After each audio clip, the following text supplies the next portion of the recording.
So here we have some missing number problems. First, 5/6 plus what is 11/12?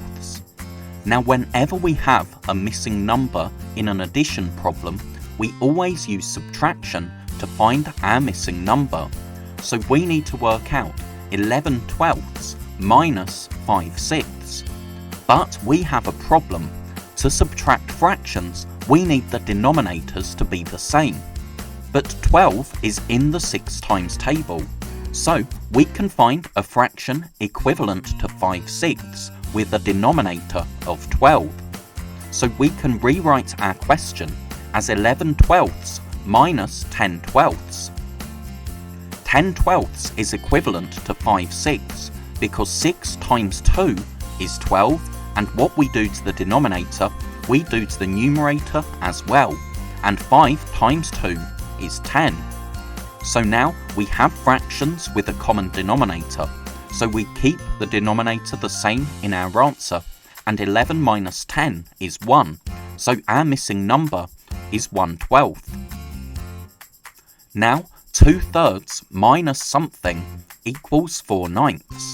So here it's the second number in our subtraction that's missing, which means that we still use subtraction to find our missing number.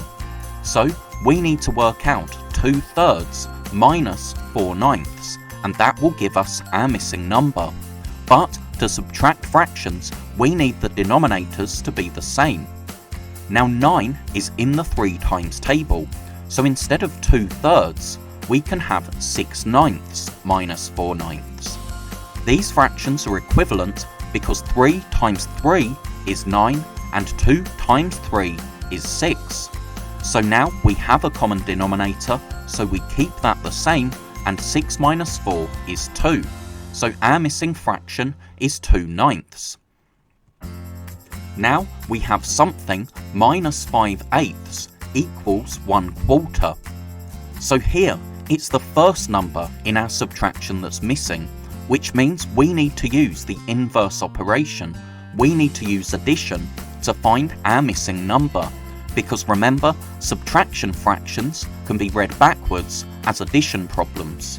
So if we work out 1/4 plus 5/8, that will give us our missing fraction. To add fractions, we need the denominators to be the same.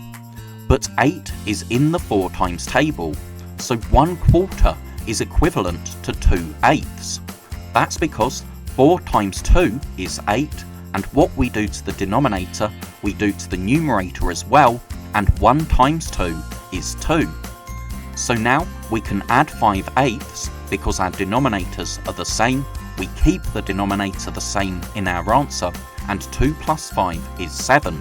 So our missing fraction is 7/8. Thank you so much for watching. I really hope that was helpful. If you're a teacher or a parent, then please subscribe or go to keystage2maths.com to download resources for this lesson and many more. That's all for now. I'll see you in the next video.